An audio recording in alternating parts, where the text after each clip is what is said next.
Hi everyone, you are welcome back. It's a great pleasure having you with us again. This event is hosted by Richflood, a leading continental provider of environmental and social due diligence services for investment in Africa. It is of interest to know that risk assessment of contaminated sites depends fundamentally on the data available about the characteristics of the site, including contaminant sources, pathways, and the potential receptors that may be at risk. The ultimate aim of site investigation is to provide appropriate and reliable data against which to assess risk to chosen receptors, which may include humans, water environment, flora and fauna, buildings, structures, among others. Therefore, site investigation is required to gather all the information about contaminant sources and expected behavior, which is needed for the complete assessment. So the topic for discussion today is site investigation, risk assessment, and management. In the morning session, we have Dr. Mrs. Adewale Olajubagbe, who shed light on the topic of discussion. In her presentation, she was able to discuss with us the meaning and objectives of site investigation, as well as risk assessment and risk management. She went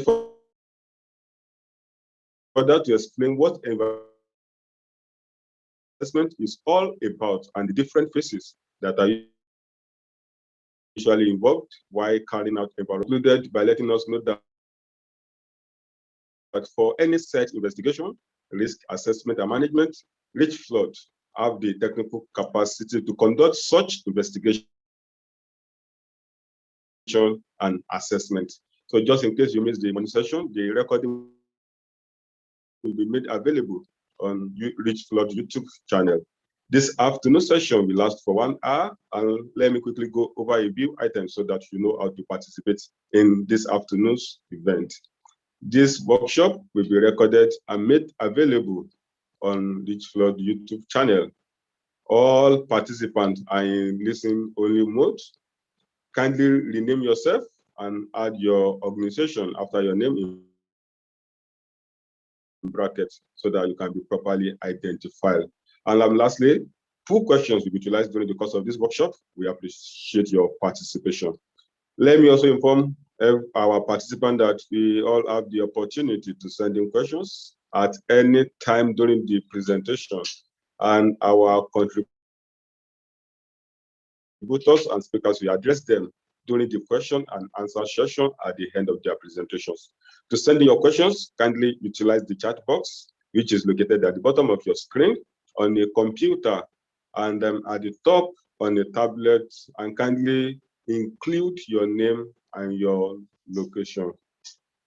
For this afternoon session, we have 3 contributors. We have 2 from the Federal Ministry of Environment. The Federal Ministry of Environment is saddled with the responsibility of ensuring environmental protection and natural resources conservation for sustainable development. Our first contributors from the Federal Ministry of Environment is Mrs. Ikemefuna Nkechi. Mrs. Ikemefuna is a Chief Environmental Management Officer at the Federal Ministry of Environment. And also we have Mrs. Ono Grace, who is a Scientific Officer from the Federal Ministry of Environment. And the third contributor for this afternoon session is Mr. Peter Agabwe. Mr. Peter is a senior analyst at Richflood Laboratories Limited with several years of professional experience in site investigation and risk assessment for various high-profile projects in Nigeria. He'll be sharing with us vital information we need to know, especially on site investigation, as well as risk assessment and management. It's a pleasure to have everyone here, our contributors here, because this afternoon, I will call on Mrs. Nkechi Ikemefuna for our contribution for this afternoon session. Mrs. Nkechi, you are welcome. Over to you for your contribution, ma'am.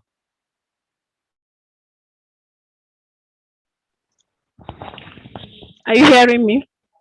Yeah, Hello? loud and clear, ma'am. Yeah, I can hear you, ma'am. Thank you very much for Richflood for inviting us to participate on the site investigation of the contaminated site. We thank you. Hello? Yeah, you can Hello? hear me, ma'am, loud and clear. Okay.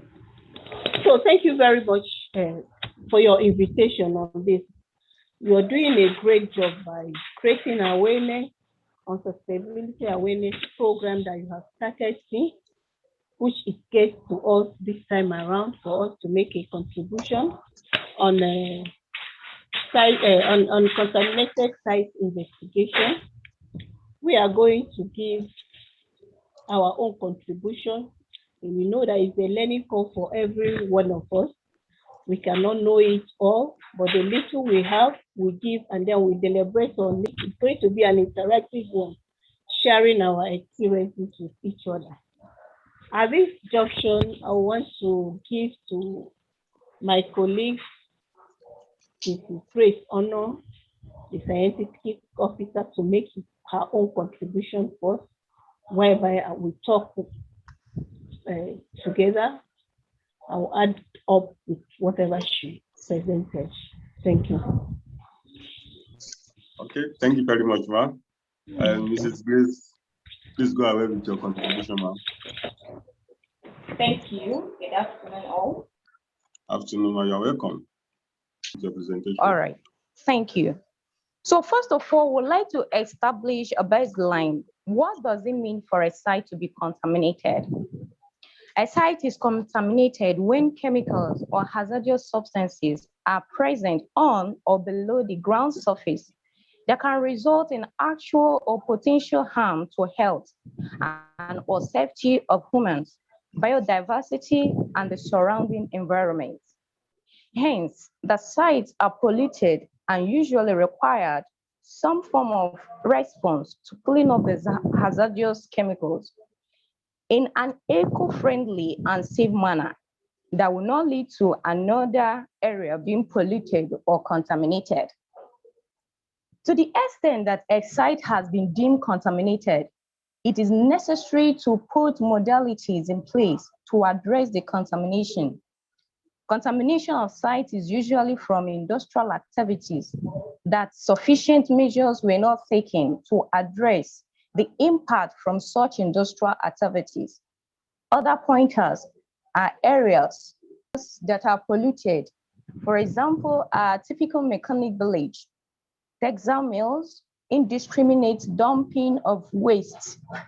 Thus, steps should be taken to investigate such a site before any measure can be applied to address the contamination. Investigation of sites can follow in this manner. First of all, determine the nature and the extent of the contamination. Identify any hazard needing immediate action to protect public health or the environment. Identify and characterize the pathway. Determine the need for long-term monitoring in order to ensure that the contamination is properly addressed. Provide sufficient data to enable selection of appropriate remedial action. The methodology for this data collection can include the following: text-based studies, specific strategy on site investigation, sampling techniques, laboratory analysis, record, and data presentation.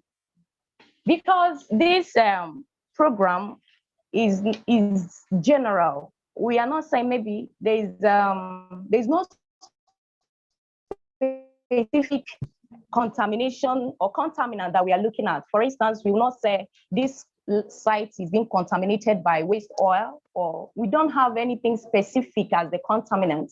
So we are looking at, yes, a holistic stuff, something in general. So in that aspect, you're looking, when we say text-based studies, we are looking at studies of that particular region. Am I there?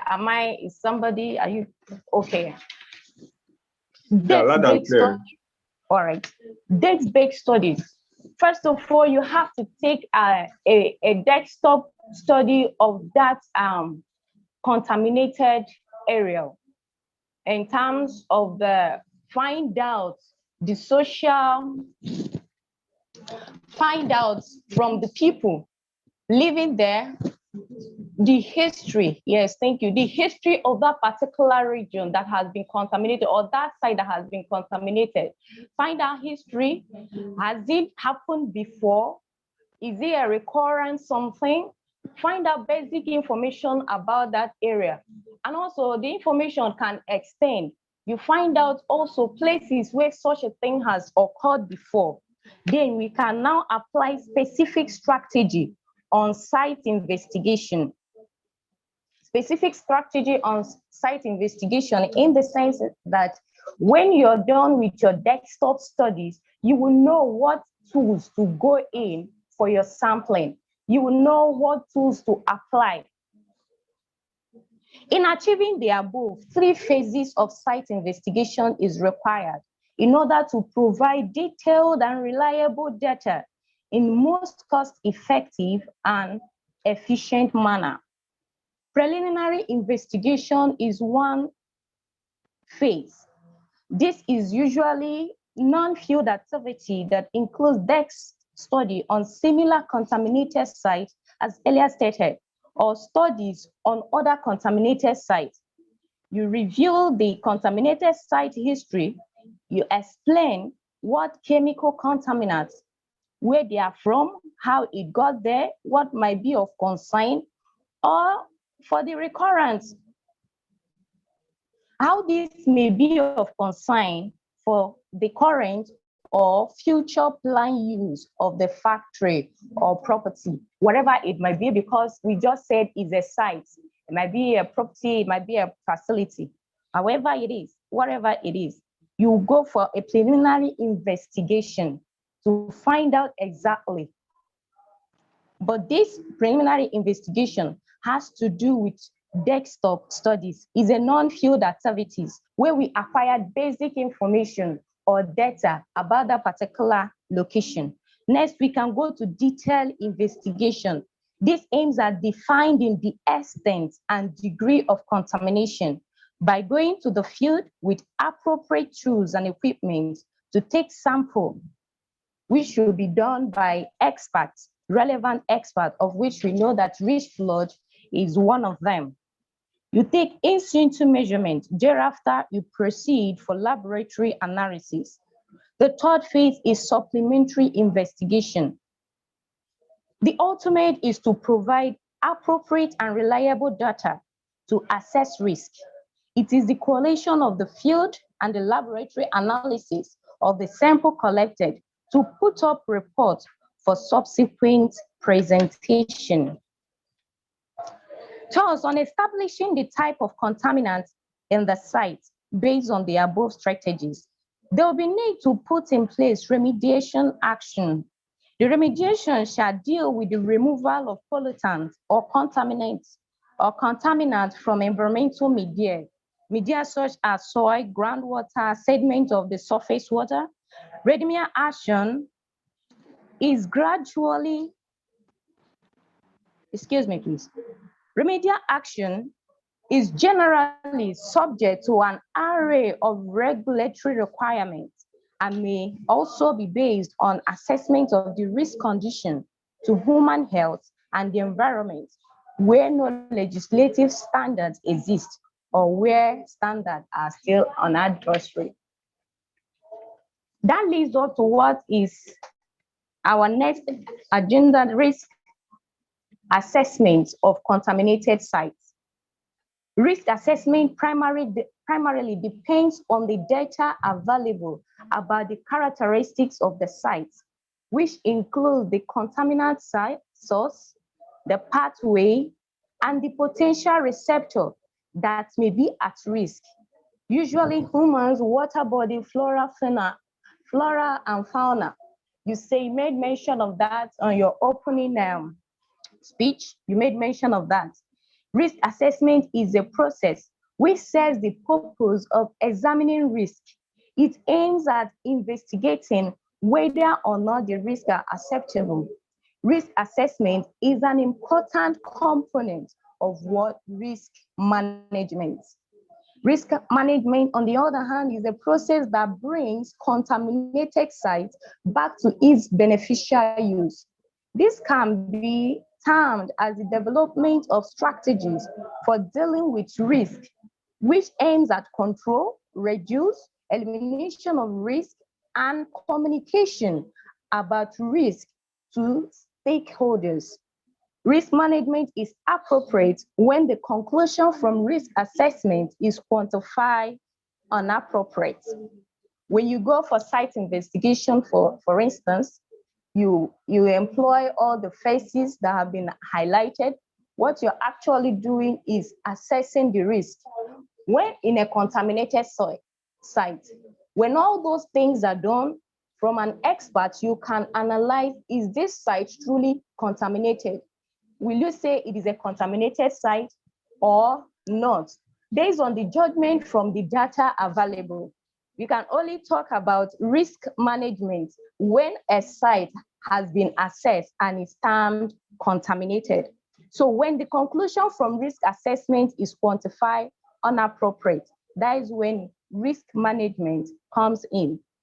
The 4 major protection targets for management of risk associated with contaminated soil is the human health, our ecosystem, the groundwater, and our food. Remediation, therefore, is a major objective of management of contaminated sites. The 3 main types of remediation: soil remediation, groundwater remediation, surface water, sediment remediation. So remediation technology can be divided into physical, chemical, or biological. Most of them can be used interchangeably and employ both biological and a chemical process. We can talk about containment as a technology for remediating contaminated soil. Containment is the creation of barrier for the contaminated area to avoid further spreading out, escalation prior to treatment. You can pump and treat depending on the type of contaminant that we are talking about, depending on the system, depending on what is being contaminated. For instance, if it is groundwater, you can pump and treat. So you can create barriers so that it doesn't overflow, depending on what actually is contaminated. As we're saying, the topic is general, more like general issue. So we look at extraction as another technology for remediation of contaminated soil.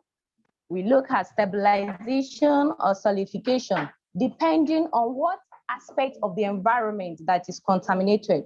Soil washing, precipitation, thermal desorption, bioremediation. All these are technologies, lots more of them that are there being practiced and adopted by many countries. In essence, all these things boils down to sustainability. Because after treating an environment, you offer everything in it. If the environment is not well sustained, we lack sustainable development. It's a saying common here in our ministry. Sustainable environment is sustainable development. Every development you want to embark on, have it in the back of your mind that it is necessary that you create policy, company policy, institution, whatever you are, create a sustainability policy that will carry on this project. Sustainable environment is the only environment that can sustain your project and your development. Therefore, we encourage operators and institutions. We encourage our operators and institutions. You must assume responsibility for your operations. and the impact they have on the environment. All operations are based on compliance with applicable legislation. But in many contexts, operators and institutions should assume greater responsibility than this. Sustainability of policy of any organization. Sustainability of policy of any organization will go a long way to sustain the project and the development of our country.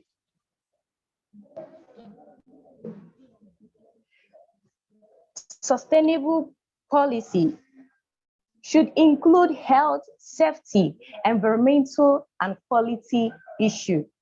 In conclusion, I would like to add that it's pertinent that contaminated soil sites are remediated or managed in a sustainable manner in order to prevent further contaminants and combat any adverse situation that may result from the contamination on the site. Example, polluted ground, groundwater, degraded soil, airborne and waterborne diseases. They pose threats to human health and biodiversity. Thank you. In the light of that, I would like to say thank you and also to give to my colleague here one or two things to encourage us. Thank you. Thank you very much. This is a nice presentation. So maybe with this we pause for a question from the participants. Hello? Okay, Hello? all right. Thank you so much, Mrs. Grace, for that informative presentation. It was a nice one. I will now call on the second contributor in person of Mr. Peter Agabwe to make his presentation, after which you are going to take the question and answers. You have received a couple of questions during the course of Mrs. Grace's presentation. I'm going to take them after the next presenter has finished with his own presentation. So I will now call on Mr. Peter Agabwe for his presentation. Hello, everyone. This workshop is centered on ESA Phases. I hope this contribution on environmental site assessment and management meets your expectations. It would be focused on more on the chains of implementation of the environmental site assessment from phase 1 to 4. An environmental site assessment consists, like I mentioned earlier, of multiple phases with scope of each project depending on the objectives. The first phase is the environmental site assessment. Now, this is conducted in general conformance with ASTM 152705, and this may include multiple additional business environmental risk items. The phase 2 is about the soil, groundwater, surface water, or probably sediment contamination assessment. It investigates the specific, it investigates and identifies the recognized environmental condition within the particular project area. The phase 3 is about remedial investigation and or options of remediation cost estimates. It's built on the documentation created in phase 2 and seeks to determine the extent and severity of the job done in both phase 1 and phase 2. And finally, for the phase 4 is about the remediation system design and cleanup execution. It incorporates all the findings in the first 3 phases of investigation to design a cost-effective cleanup property. For the ESA implementation, there are stakeholders. Stakeholders have their roles to play, and we have stakeholders such as the proponents, and then at the same time also the professionals that are involved in executing this exercise. For the proponents, the roles of the proponents are: number one, to ensure full disclosure of all known conditions about the site that may affect the outcome of the ESA, remediation and management work, and include specialized knowledge to the site. Disclosure of relevant records, reasons for the proponents to request for ESA performed, or any other specific knowledge that may be of importance to the professionals. The other role of the professional is to ensure that they work according to HACs, regulations, procedures, and other local regulatory guidelines. Each scope of work and deliverance and deliverable are defined adequately to identify all likely areas of potential contamination. For the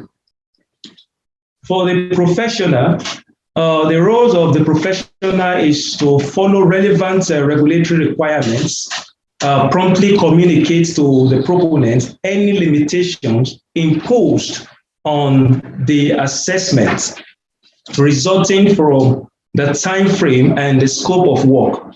The environmental condition of the site as determined by the ESA, and any significant deviation from the original scope of work prior to carrying out this. The professionals also are to ensure disclosure of any perceived conflict of interest to the proponent and other relevant parties before entering into agreement for the ESA execution. Ensure that limitations imposed on the ESA or deviation from the initial scope are clearly communicated in the reports. Adequate, sufficient insurance throughout the duration of the ESA, including but not limited to the general liability and errors and omissions. They also ensure team coordination and that any practitioner contribution from the professional working under the professional supervision are qualified and adhere to all the above requirements. For the components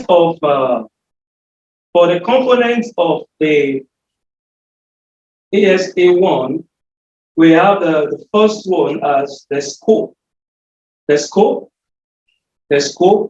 Record review, site visits, interviews, and reporting.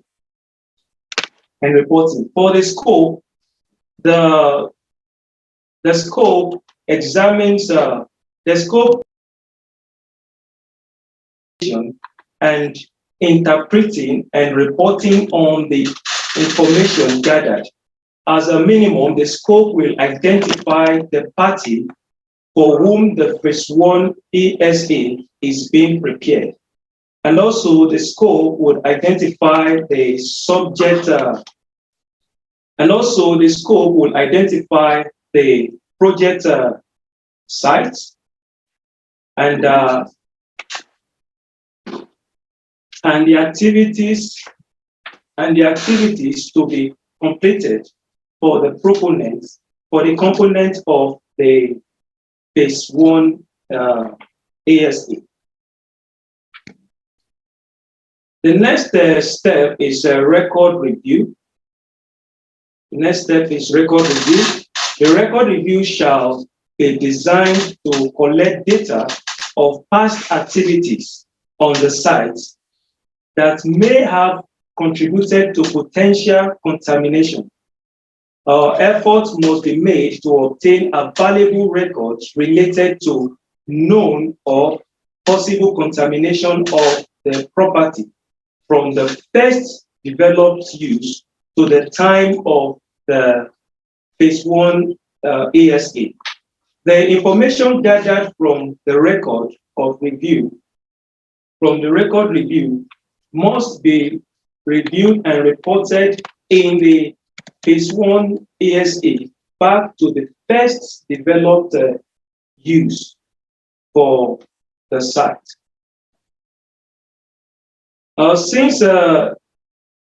Since neighboring properties may affect or be affected by the site being assessed, appropriate search distance must be determined and documented by considering, number one, current and historic land use on the site or facility and or on associated properties. Known or suspected contamination on the site and properties within the area of influence, where known consideration shall be given to include planned future use of the site. A site visit shall be conducted as part of Phase 1 assessment. Ideally, this is after completion of the record review. So the site visit can be target based on the record review. During the project site visits, the record review is physically assessed. Is assessed to check the disturbed areas as revealed in the area photograph and must be visually inspected for evidence of contamination. Direct observation of the project site shall be conducted. And during this site visit, the method used to make the observation, general limitations to the observations, including those imposed by physical obstruction like adjacent building, water bodies, paved areas having hard surfaces such as concrete or asphalt, and limited conditions such as possibly during the time of the exercise, there was rain, or maybe there was a denial of right-of-way access, and there was some safety consideration. So all of this should be noted during the site visit, during the Phase 1 ESA assessment. Observation shall include current use or evidence of past use of the sites that involve such activities as treatment, storage, disposal, and generation of hazardous materials, landfilling, or the storage of wastewater, The current and past use of the adjoining and surrounding sites within the area of influence shall also be considered, or where observed hazardous materials, including wastes and unidentified substances, observed shall be listed, and relevant quantities of materials, type of containers, and storage conditions listed and described. The approximate age size and, where possible, the contents of storage tank and containers, the drums, and all this shall be identified. Abandoned or former underground storage tank, all of this shall be identified during this phase discussion. Then for the interview, interviewers are to confirm and support the information gathered in the record review and site visits, or provide information used for planning the site visits Efforts shall be made to interview a representative number of persons knowledgeable about the nature and history of the site.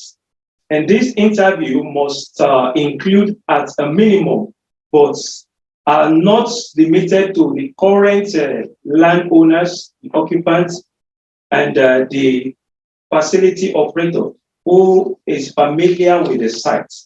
Additional interview participants may be included to gain additional knowledge regarding current and past activities and events that may affect the environmental condition at the site. So for the last component of the ESA Phase 1 is about reporting. It's about reporting.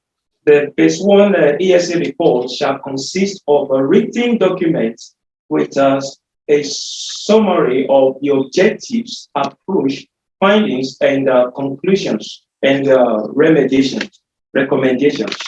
The report shall include an evaluation of the findings obtained in the record review, site visits, and interviews. The information shall be presented in a manner designed to help the reader or the proponent to understand the significance of the findings by identifying all the potential area of contamination on the site that are associated with the current and historic activities at the site or the neighboring properties within the area of influence. And the report should clearly identify areas of actual or potential contamination. And then now we are to look at the components of ESA Phase 2. And the Phase 2 is about a review of existing information. The following existing information, and the information is about the previous ESAs, that is the Phase 1 ESAs, the Phase 1 ESA, and any previous Phase 2 ESA, and any previous site remediation reports. All of this would be required. Any other relevant information not included in previous ESA or remediation reports. The sampling are conducted during Phase 2, and that's important. During Phase 2, sampling are conducted. Water samples are collected. Surface water samples are collected. Soil and sediments are collected during Phase 2.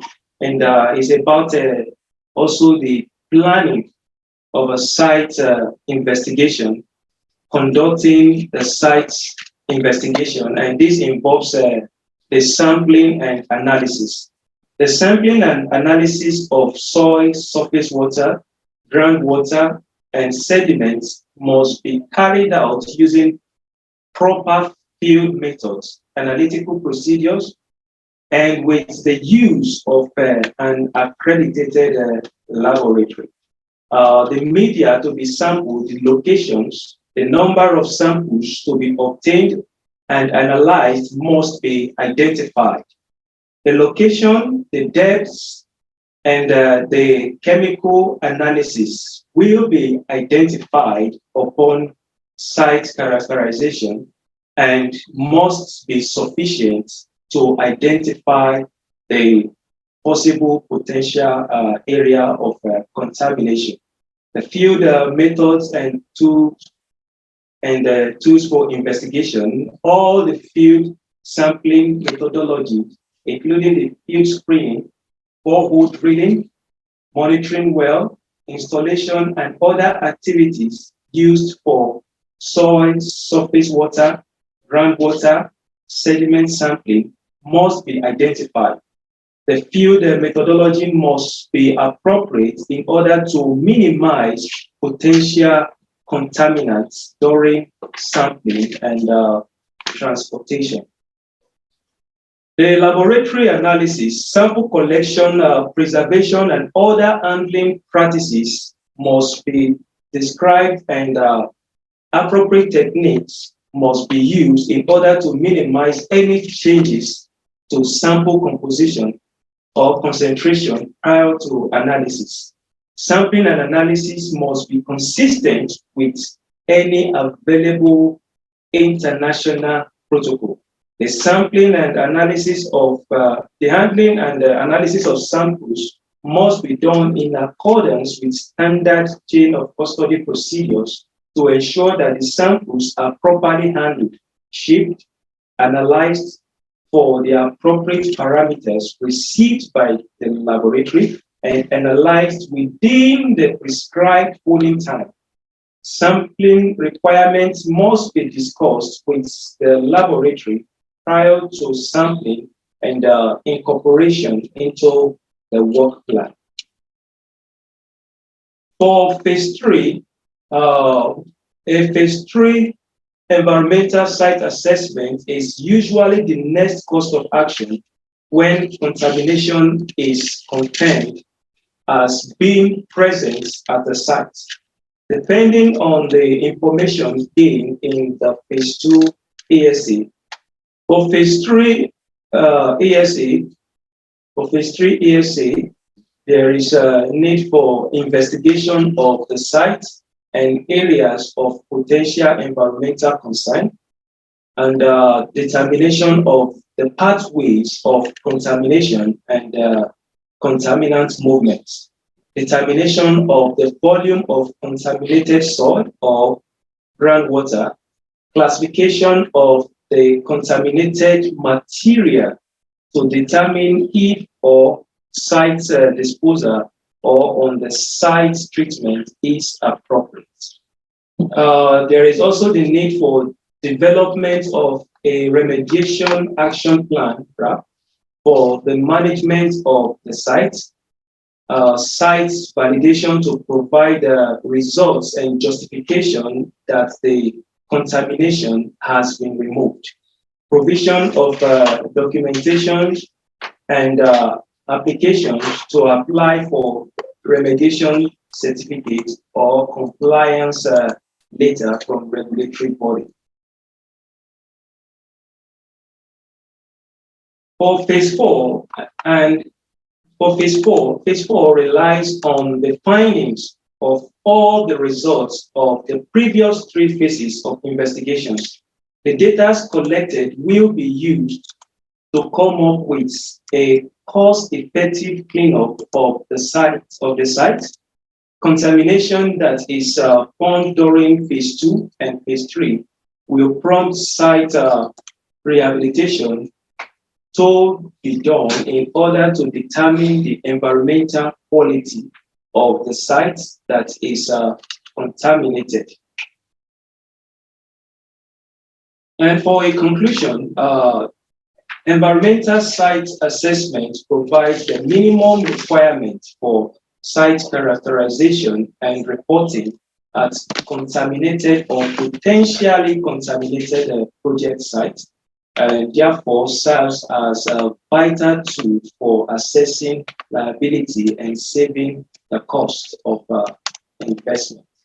Thank you very much, and I hope this contribution meets your expectation.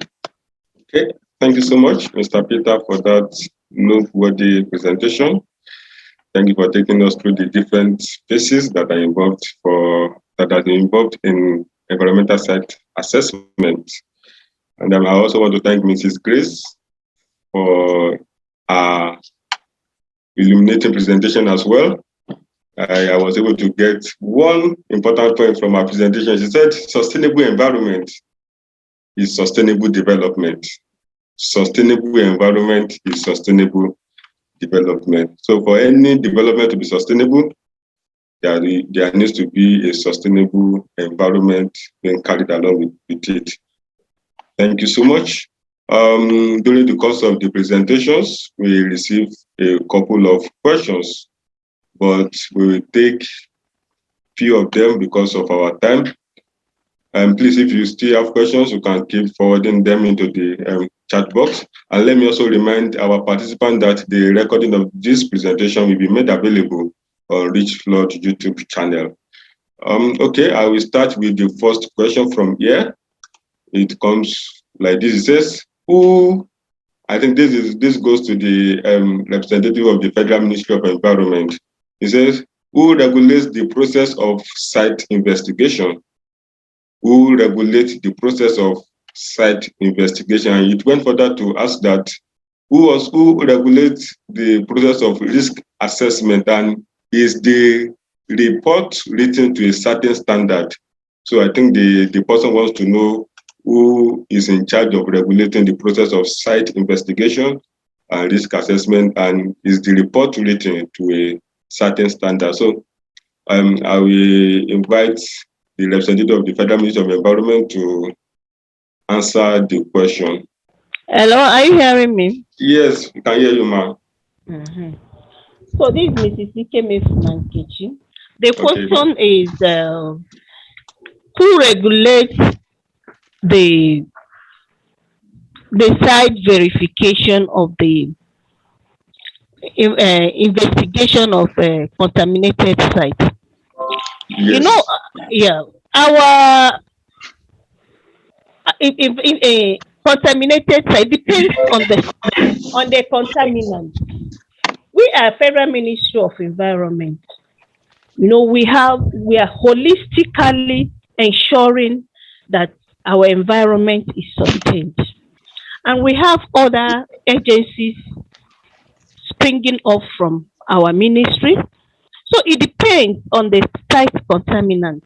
Like in the oil aspect of it, we have the NOSRA that sees to the oil contamination. And then in the chemical aspect of it, like in the textile, you know, we have regulations that that takes care of that, which is SI 8, SI 9, and SI 10, SI 16. So it depends. We have agencies that take care of each and every aspect of contamination. And yes, there's a standard in reporting. With that regulation that guides the cleanup of any aspect of the contaminant have the format of report writing and the standard of the report writing and the limitation in which the contaminant is supposed to be, and you know that it's onto the regulatory limits. I don't know if I answered the question.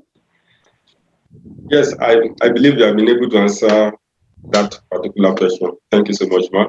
And another question still comes from the same participant. He was asking that what qualifies someone or an organization to be a site investigator and risk assessor? That what qualifies someone or an organization to be a site investigator and risk assessor? Thank you very much. Like we say, in every action in the Federal Ministry of Environment, we have regulations, we have guidelines, we have acts, you know, like in a consultation for the environmental consultant, we know that there's a guideline that says that you have to register. So for you to be an investigator, there's still a guideline, depending, like I told you, that, you know, we are talking of holistic aspects of the contaminants. Like in the oil sector, contaminant, that is oil split and up to what not. The NOSRA says about that. And then in the waste management, we have pollution control. In EIA, we have environmental assessment department. So yes, for you to be, there's a qualification that defines you to be an investigator, depending. It is a work shared among the Ministry of Environment, the departments in the Ministry of Environment, and the agencies in the Ministry of Environment. Hello? Yes, yeah, thank you so much, ma'am. Thank you. Thank you, ma'am. All right. Another question here, I think is this question, the two questions are directed to Mr. Peter. The first says, at what stage of environmental site assessment implication will a conceptual site model be required? At what stage of ESA implication will the conceptual site model be required? That's the first question. And the second question, I would like you to take them together. It says, what are the tools and equipment that are required for site investigation? The tools and equipment that are required for site investigation. Okay, over to you, Mr. Peter, for response. All right, thank you so much, Mr. Moderator, for that question.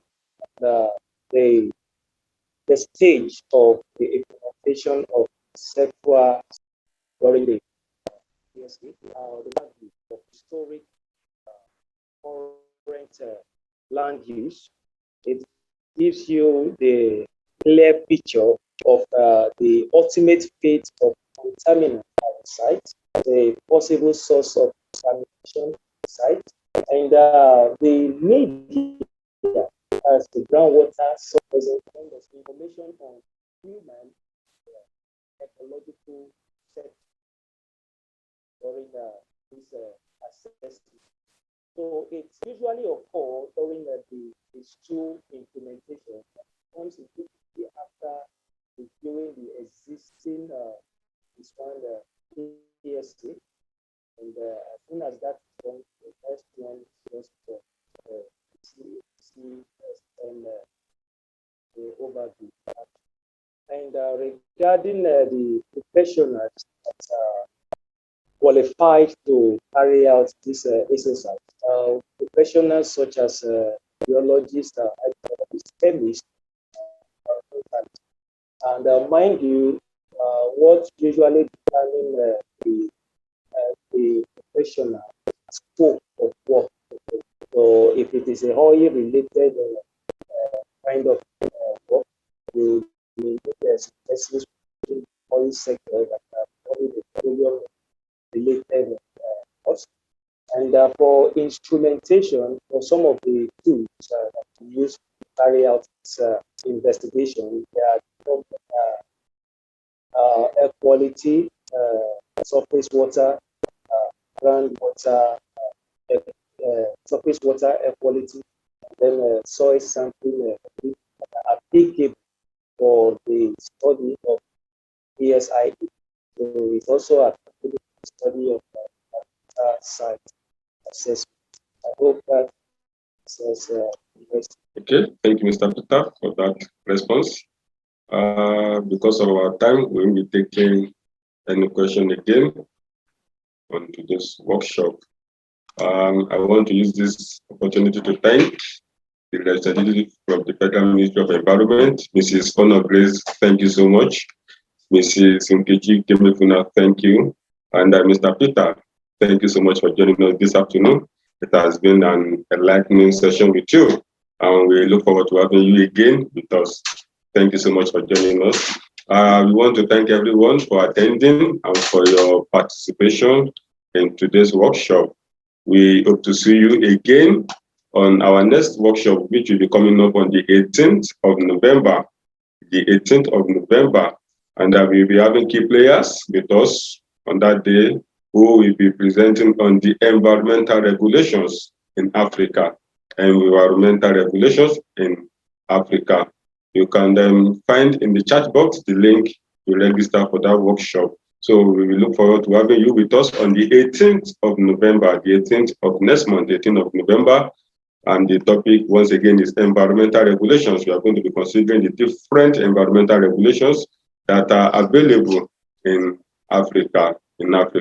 All right. So before we finally draw the curtain on today's workshop, we would like to have a group photograph, and I would like everyone to switch on their camera. There, Mr. Jeffrey Osunde, thank you for joining us. Mrs. Fumi Juliet, thank you. Thank you for joining us this afternoon. We are glad to have you. Mr. Ukeme Yelu, thank you. Thank you. Mr. Ariyo, thank you. Thank you for joining us. We can see you in your jacket. Thank you for joining us. Mr. Abachi Yunana, We're happy to see you.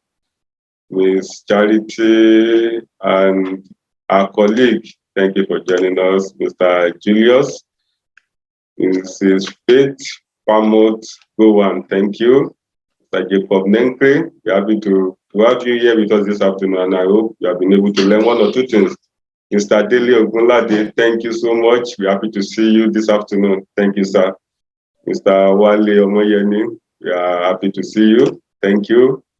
Mr. Chinedu Oduwefo, thank you. Mr. Stanley Amadi, thank you so much. We are glad to see you. Hope to see you next month. Mr. Prince Ijoma, thank you so much for always being there for us. Thank you. Mrs. Anna Sunday Akwan, thank you so much. Mr. Eric Daniel, thank you. We're happy to see you. Mr. Onyogo Samuel, it's nice seeing you this afternoon. And all others that are not able to put on their camera, Mr. Ayobami Lemon, thank you. Mr. Ifunaya Yukukwa, Mr. Prince Will, and some others. Mr. Ibrahim Issa, thank you. Thank you. We are glad to see you this afternoon. I hope you have been taking a group photograph. And I hope everyone has been able to learn one or two things this afternoon, especially as it relates to environmental site assessment, site investigation, risk assessment, and management. All right, so we will call it a day here. And once again, I want to thank our contributors, our presenters, and our participants for joining us. And we would like to see you also on the 18th of November, 2021, where we're considering environmental regulations in Africa. Until then, I wish you that you enjoy the rest of your evening. Thank you. Have a nice evening.